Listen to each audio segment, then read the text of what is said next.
Hello friends मु आज आपण मानक पई नै आसी गोटे नुआ रेसिपी एग पालक। तो आसंतु देखिबा तापई कौन कौन दरकार। तापई मु रखिछि पालंग साग को सिझेइकी अंडा सिझेइकी आउ अदा रसुण पेस्ट टमाटो आउ गोटे बड़ पियाज को मु काटि रखिछि। गुंड मसला पई आमे नेबा धनिया गुंड जीरा गुंड लंका गुंड हळदी गुंड आउ किछि मेथी पत्र।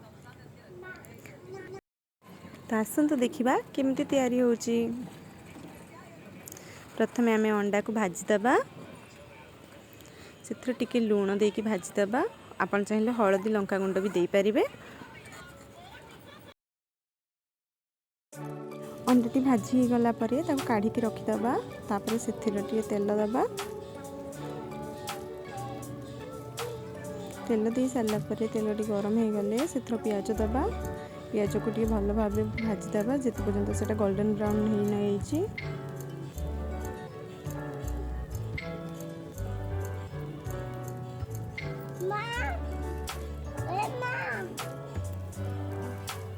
तापर से अदा रसुण पेस्ट दबा।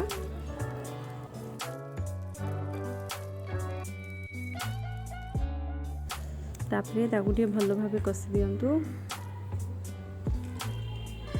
तापर से कटा ही रखा टमाटो को ऐड कर दिंतु। पटे मु पालंग सागर पानी बाहर कर देछि ग्राइंड करदेवी। मसला लुण पकई दिंतु ग्राइंड करके रखी गुंड मसला सब को ऐड कर दिंतु।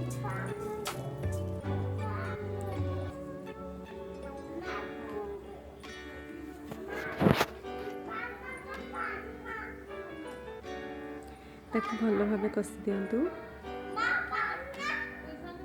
पानी देके भल भाव कषि देवे। तापर मसलाटा हो गले से ग्राइंड होकर रही पालंग साग को पकईदेवे। तापर ताकू भल भाव मिसई देवे।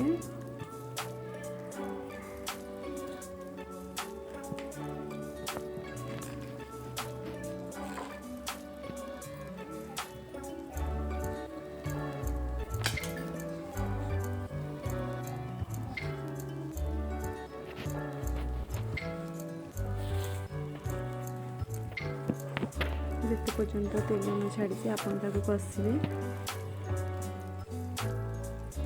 देखते कलर हो गलानी पूरा ग्रीन देखते तेल छाड़ी गलानी।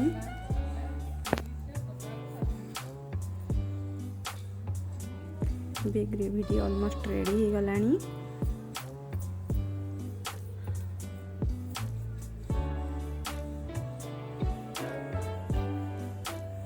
मो भिडियोटा भल लगे प्लीज सब्सक्राइब करदे शेयर करदे और पाखरे थिबा बेल बटन टी को दबाई देवे।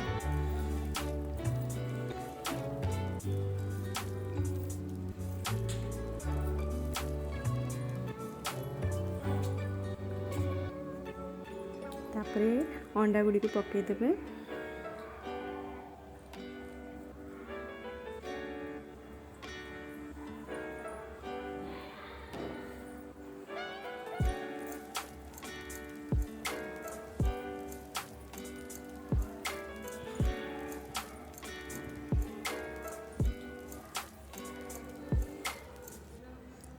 आपण माने भी थोड़े निश्चय ट्राई करंतु देखिए बहुत भल लगे खाया पई।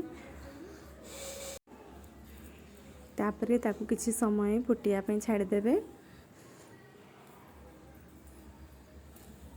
ए ग्रेवीडा बेसी पानिया हबनी कि बेसी बहलिया हबनी रसा रसा हबो। तो देखंतु हमर अंडा पालक एबे रेडी हो गलानी। आपण माने भी थोड़े निश्चय ट्राई करंतु। धन्यवाद।